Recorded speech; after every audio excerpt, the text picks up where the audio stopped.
Well then, you better understand one thing here. Go on, tell me.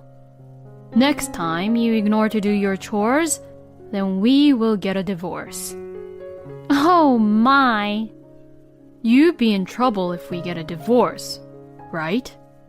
You have no other family and you're a loner, right? I have no other family and I'm a loner, huh? I see how it is. My husband, Fred, placed the divorce papers on the table in front of me confidently. Oh, so it is all filled out.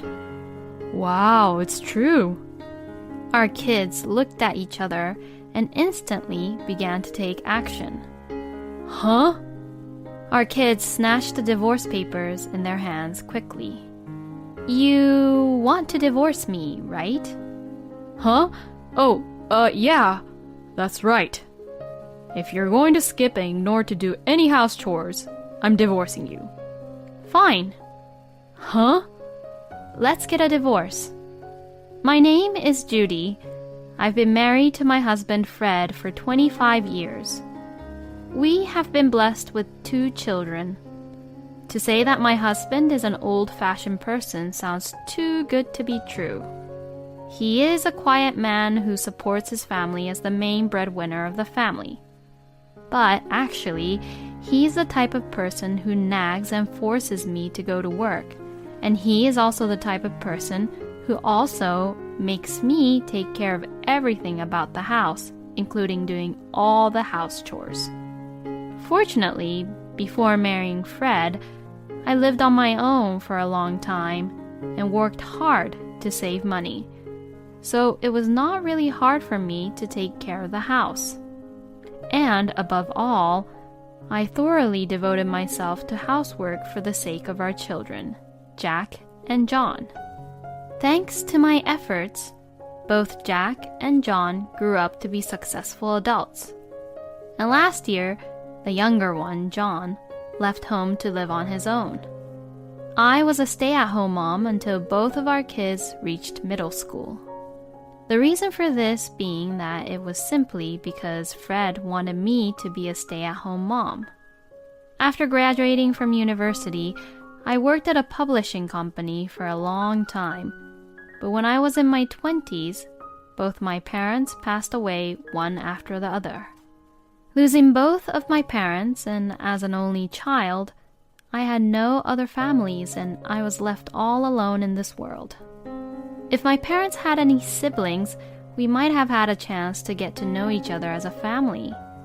But both of them didn't have any sisters or brothers, and both of my grandparents also had passed away.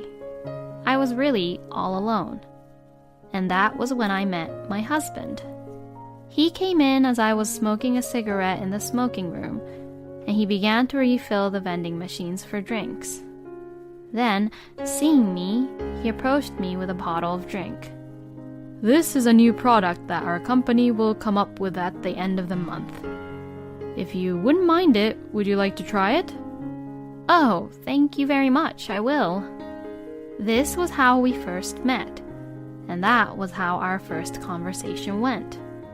But after meeting several times, we became pretty close, and this developed into a relationship. And then I learned that he had a dream. When I heard about his dream, I felt that I really wanted to support him from the bottom of my heart. His dream was to become a novelist.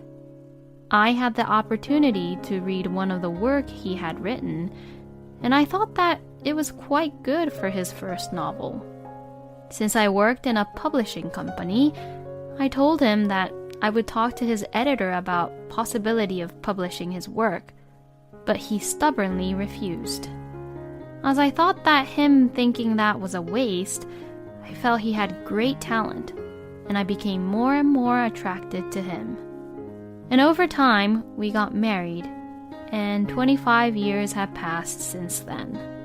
However, he never made it big as a novelist. I found out that what he had written was actually written by a friend of my husband's. I found out about that when my younger son was just 5 years old. I heard about the novel, which was published from another publishing company, because it was getting popular. So I read it to know what the hype was, and found that it was exactly the same as the one my husband had shown me. At that time, I finally understood that my husband had tricked me about it. If this was all true, I would have accused him of plagiarism, but I didn't. I would never do that because, actually, Fred had never written a novel since we got married. I could immediately feel and determine that Fred had plagiarized the work. But by this time, our kids had already been born. And my husband, for some reason, kept me from becoming a publisher and made me quit my work at the publishing company. But I decided to turn a blind eye to that, as long as our kids would grow up with no problem. I am beyond grateful that my husband and I got married and that we were able to have kids. But to be honest, this marriage has been a difficult one for me. My husband basically forced me to quit my job and made me become a full-time housewife. But he is the one who still controls the family finance. So, my husband gives me the money for living expenses, but for the past 25 years, I have received only $500 a month for living expenses. Saving money is not hard, but it would be impossible to cover food and utilities for a family of 4 with only that amount. I have tried several times to negotiate with Fred about it, but he insists that he can't give me more than the amount he's been giving me, and couldn't get anywhere with the negotiation. So, I began to use my savings I made before I married Fred, and used it mainly on our kids. I got vegetables that were on sale and meat that were half-priced in grocery stores for Fred's meals only, and cooked meals for him with those ingredients as a way of showing how I would oppose to his arguments. Once I got the cheap ingredients from the grocery stores, I would put them immediately into the freezer. I am sure that the quality and the taste wouldn't be that good as compared to the normal ones, but once I do that, I would feel much more at ease. Of course, I made sure that our kids ate well. The savings I have before I married Fred were for our kids.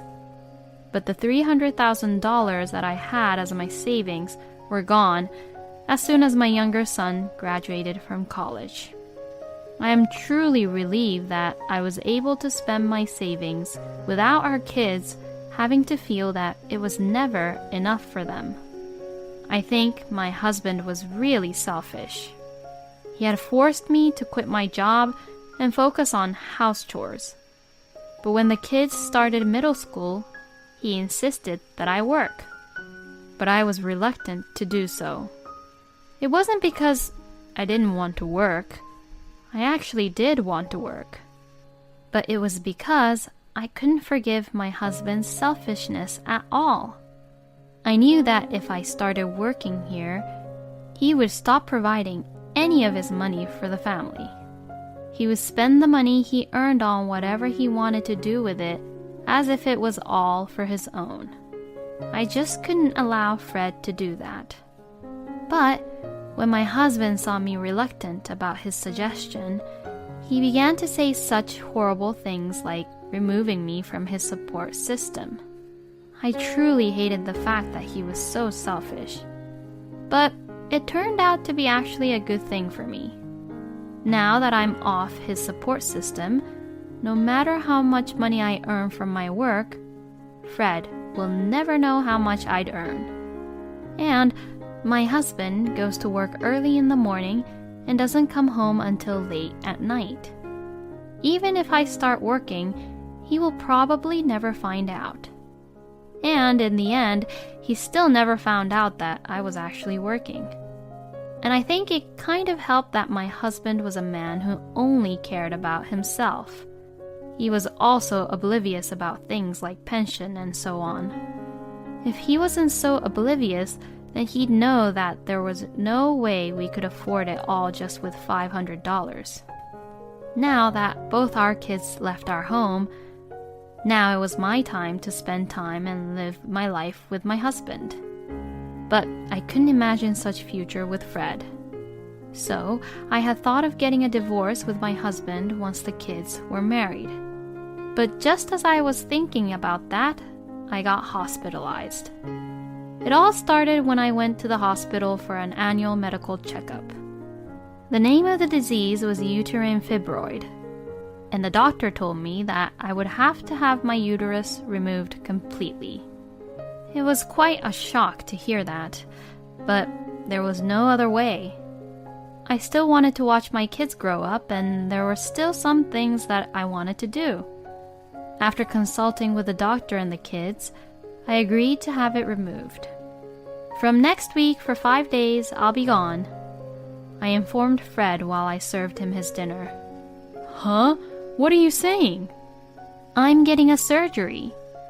Yeah, but why for 5 days? What about money? How much does it cost? It's all about money again. My husband was worried about money instead of me getting the surgery. Don't you worry about the surgery fee. I'll pay with the savings I made this whole time. What? You have secret savings and you didn't tell me about it? So much for using my money, huh? I guess giving you $500 per month was too much. From next month, I'll only give you $300. Anyways, I'll be gone from next week. You eat all my money up. I am no longer emotionally affected by these horrible words. Over the past 25 years, I was able to learn to ignore some things that Fred says. The day before the surgery, I was admitted to the hospital, and the next day the surgery was held and it was a success. While I was lying in bed, both our sons came running to me. Mom, are you okay? Yes, thank you. I'm fine. But don't you look a little pale? I guess so, but it's because I just woke up from the anesthesia. I'm sorry I worried you. I'm fine, so you can go back to work now. Don't worry, we're both taking a half day off today. Oh, really? Thank you. Mom, do you want a hamburger? You must be hungry, right? Oh my, you got it just for me? Thank you. But, I can only eat hospital food after my surgery. I'll just take it as a courtesy. Both of our sons worked hard and stayed with me until just before visiting hours were finished. They really both have grown up to be kind and gentle. But on the third day in the hospital, I received a call from Fred every 5 minutes. Thinking that maybe something wrong had happened to Fred, I let out a huge sigh. Yes, what is it? You. How long are you going to be out of the house? I'll be out of the hospital in 2 days. No, I won't allow it. You better come home now. Oh, please, don't be unreasonable. I can't leave the hospital yet. I'm being forced to pay extra living expenses because you're slacking off on your house chores. Oh, really? I'll be collecting $200 from you. $200 for being away from home for just 5 days? That's quite a wild estimate. Anyways, I'm in a hospital room right now and there are other patients around me, so I'll turn off my phone. I'll be back home in 2 days. Hey! This is the moment I realized once again what a noisy and inconsiderate person Fred is. I want to praise myself for having spent 25 years with this person. Well, I only have to hold on a little longer. I will be free once my kids get married. But first, let's have him give me back my little freedom back. When I returned home after leaving the hospital, my husband was waiting for me at home, even though it was weekday. Oh, you're here. But I knew that this would happen. My husband had taken time off from work just to blame me for everything I haven't been doing. Hey, you sit here. Please wait a moment. I'll wash my hands now. I don't care about that. Hurry up and sit down. No, I don't want to. If I get an infection from this, I'll have to blame you. My husband then waits for me while tapping his foot non-stop. Well then, thank you for waiting. $200. Ah, yes, that's right. Here you go. My husband snatched the money out from my hand. What a crude person he is. Tell me how you're reflecting about what you had done this time. Reflecting? Well, I can't say that this is all due to ignoring about my health, and it's really hard to say that food had anything to do with it. If I had to say this, then I say that it was destined to happen. What are you talking about? Yes, I'm just saying that I've been reflecting about this illness I had. That's not what I meant. Oh, well, what else should I be sorry for? I was talking about how you skipped out on your house chores. Oh, that. Well, wait a minute. I think they should be home soon. Huh? What are you talking about? I'm talking about our kids. Huh? Why are they coming back here? I asked them to because I wanted them to see what was going on this time. And it's pretty important, you know. Then Fred began to grin. In my husband's mind, he probably thought that he can show off about what a father is like to the kids after a long time. People who only sees themselves and are just too selfish are easy to deal with because their actions are so simple and easy to read. 10 minutes later, both of our sons arrived, and our conversation resumed. You seem awfully excited. Well, I'll listen if you want to talk first. Listen up, boys. Don't ever get a wife like your mother here. You'll just have a hard time. A hard time? Like what? Like how you are right now. You oppose against me every single time. I just want to know how you're feeling and what you're thinking about. If we are a couple, then it is only natural that we want to know about each other. Well then, you better understand one thing here. Go on, tell me. Next time you ignore to do your chores, then we will get a divorce. Oh my! You'd be in trouble if we get a divorce, right? You have no other family and you're a loner, right? I have no other family and I'm a loner, huh? I see how it is. My husband, Fred, placed the divorce papers on the table in front of me confidently. Oh, so it is all filled out. Whoa, it's true. Our kids looked at each other and instantly began to take action. Huh? Our kids snatched the divorce papers in their hands quickly. You want to divorce me, right? Huh? Oh, yeah, that's right. If you're going to skip and ignore to do any house chores, I'm divorcing you. Fine. Huh? Let's get a divorce. The reason I had the kids come over today was to discuss about divorcing you. I was going to wait until the kids were married before divorcing you, but you seem to want a divorce now, and look at the kids' faces. They seem to agree with the divorce too, so I will file these divorce papers. No, wait a minute. How are you, a housewife, going to live all on your own after divorcing me? Don't pretend to act so strong. Do you really think that just $500 a month will cover the pension, tax, insurance, and all that, plus food and utilities? It's impossible. I've been working since the day when you removed me from your support system. Oh, don't worry. I have no intention of receiving any property from you with your small salary. The fact that you gave me these divorce papers is enough as a gift from you. Well then, I'll pick up my belongings on another day. Hey, wait! What kind of work are you doing? I'm an editor.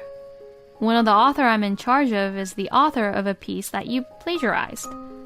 Well then, please take care. Wait a minute. My husband tried desperately to snatch the divorce papers away, but my kids' defenses were much more stronger. My second son tackled him, and we were able to leave the house without any problems. And my divorce was successfully finalized. But my ex-husband was a man who was obsessed with money until the end. When he found out that I earned more than he did, he insisted on sharing common property. Well, it was what I had expected anyways.